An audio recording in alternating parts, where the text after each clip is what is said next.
Over the last 10 years, most companies that operate around the world have continued to expand their operations into more countries, more regions, more geos. Now, what I see happening in the next 5-10 years is actually the opposite: nationalization, bringing stuff back.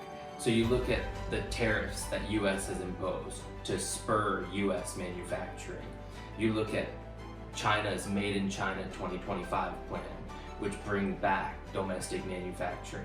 You look at the initiatives by the government of India, the Make in India initiative, that is promoting domestic manufacturing within the country.